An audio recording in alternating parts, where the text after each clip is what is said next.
Hi pension subscribers and welcome back to the channel. Today we're going to be talking about you signed your DB pension transfer paperwork or your DC pension transfer paperwork, what happens next? So the majority of you will be thinking, right, well I did 1, 2, 3, 4, 6, 9 months, 12 months worth of research. I met with the financial advisor, I had my meeting with them on Zoom, I did my due diligence, I'm happy, I spoke to some of their testimonials, I then went through an entire advice process with them which lasted maybe 3 months. I signed 20, 50 forms, I did a round of DocuSigns, I had to do some wet signatures by my required scheme. I signed everything, I sent it back to them, I'm done now. Has my transfer done? No. Unfortunately not.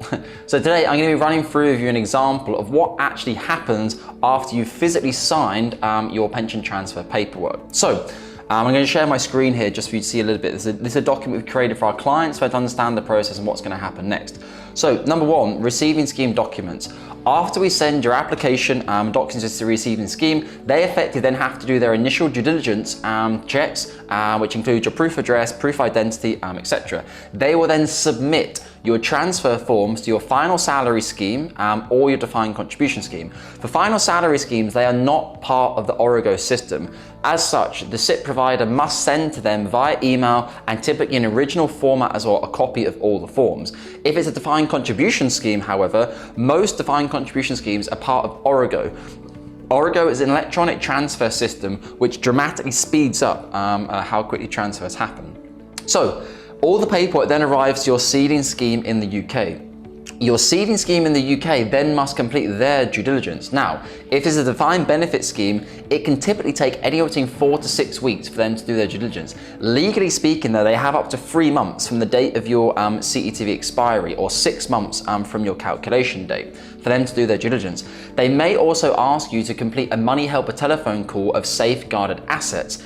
We've spoken about this before on the channel. It's a new part of legislation and guidance which has come in place to try and protect people from possibly transferring final salary schemes when they didn't realise exactly what they might be giving up. We've also mentioned the HMRC checks, which the Ceding schemes may complete as well, to double and triple check that your SIP is a registered scheme with HMRC at the point of transfer. So again, that can slow things down dramatically.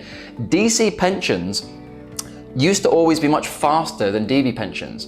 But now we've almost entered this weird territory where final salary or DB schemes are there's so much hurrah about them that actually the path is well trodden out for them in terms of doing transfers. Now we sometimes find that DC transfers can take longer. Some of these DC schemes are very, very old and very inefficient. I'm not going to name them on the channel here, but some of them we've seen take up to 12 months to do a transfer. We had a client who we submitted a complaint for him to the Pensions Ombudsman. They ruled in his favour and he was awarded an extra £8,500 compensation from the scheme, because if they had transferred the money when they should have done, Marcus grew over that period of time and he lost out by £8,500. So what happens throughout this entire process is our transfer chasing team, or transfer team as we like to call them.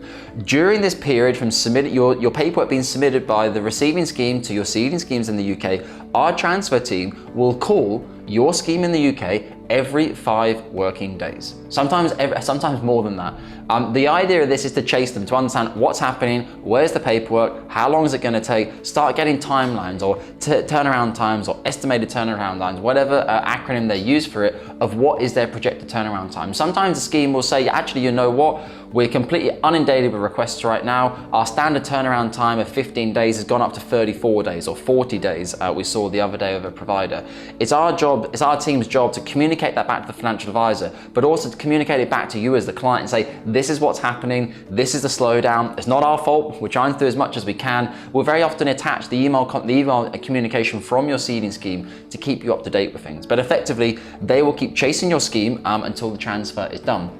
It's very important to remember, people often say to me, oh, you just like to make it complicated so you can charge the fees you do and blah, blah, blah, blah. You get a lot of these keyboard warriors thinking they know everything about the transfer industry. Yeah, why would we slow things down? We don't get paid until your transfer is done, typically speaking. Very few clients like to pay their fees out of their pocket. Most clients like to pay any fees by being deducted from the pension box. It's most tax efficient for them.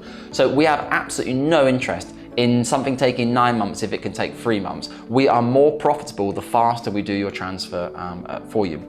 Finally, step 4, the pension funds will be sent and received by your final salary scheme or your pension scheme, DC scheme in the UK, to the new SIP. typically speaking. The SIP will then need to complete their homework and diligence and will need a transfer confirmation from the Ceding scheme. It's no good just sending the money. If they give them £1 million, say, oh, this is for John Smith. Okay, but great, where's the rest of the information? What the contributions? What withdrawals has he made? Has he already taken his 25% PCOS? Has he done any withdrawals? What is his lifetime allowance, etc., etc., etc.? They need all the information on file for them to accurately continue to be your pension administrator on that capital.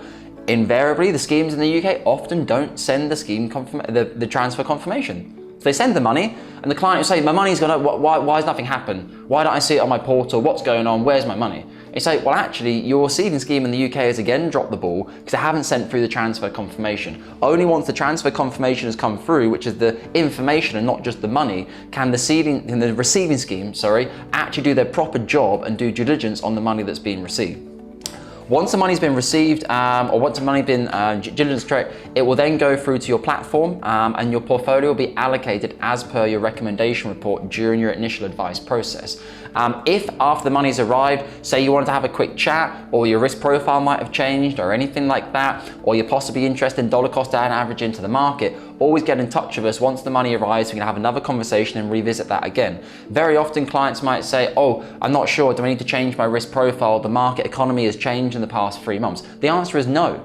Your risk profile remains the same. No matter what's happening in the economy, your risk profile is your risk profile. Don't divert to the noise of what's happening in the economy. Stay true to your risk profile and invest your money with a long-term view. A lot of clients very often invest their money a week later, say, oh, it's 2% down or 1% down, this is ridiculous. And you say, yeah, but it could also just been 1 or 2% up. You wouldn't be complaining then. No one complains when the portfolio is 2% up in a week. That can easily happen in the markets, but we're not interested in what happens over a day, a week, a month, or even a quarter, really. We're interested over a 5, 10, 15, 20-year period, because that is when you can basically have a very high percentage chance of having growth in the portfolio. Over the short term, it's very, very difficult to predict. After that, you'll have your onboarding call with our financial advisor. The onboarding call is to go into more detail, make sure you understand your valuation statement, your online access, etc., etc., and that everything is correct, but also to start discussing what your goals and objectives are for the coming year. Do you have a will in place? Do you have a lasting power of attorney? Are you maximizing your ISAs? What about your GIAs? What about inheritance tax? Do you need insurance? Critical illness? All these types of things that clients don't really think about. Here at Cameron James, we make sure that we provide you with all the services, so we really are your go-to financial advisor for whatever financial issues you have. And then finally, you have your ongoing service and portfolio review with our financial advisors at Cameron James. This is really our opportunity to understand how is your portfolio performing, how much has it gone up, how much has it gone down, what has the performance been against the benchmark. Clients will often say, oh, last year I had 7% performance, it was great. Doesn't mean anything. Without context, if the market went up by 13% and you got 7%, that's pretty terrible growth rate, and you were not in the right part of the economy for growth. If your portfolio went up by 7% and the market grew by 2%, your asset manager or your Cameron James done a fantastic job for you. So it really is about having context of what's happened in the market and how your portfolio has performed. That's the point where we really look and say, do we need to make any portfolio changes? What's happening in the economy right now, etc. As part of this meeting, it's also an opportunity, part of the ongoing service, it's also the opportunity to continue looking at these areas of your finances that you haven't finished off working on yet. What is your biggest priority, and what are we going to be working on throughout this coming year for you as a client? And also for you to feedback, say, actually, my situation's changed. My risk profile's gone up, down. I'm expecting some inheritance and some money. I'm expecting a new job or a decreased salary, anything like that which might affect your finances. So guys, I hope that gives you a clearer understanding of exactly what is entailed after you sign your transfer paperwork. You are not finished, and there's still very much a large part of advice to be given. If you have any questions, you'd like to speak with me directly, you can use the WhatsApp link in the description below, or you can also book straight into the Calendly to have a discussion with myself or one of our senior financial advisors. Take care with your UK pension assets.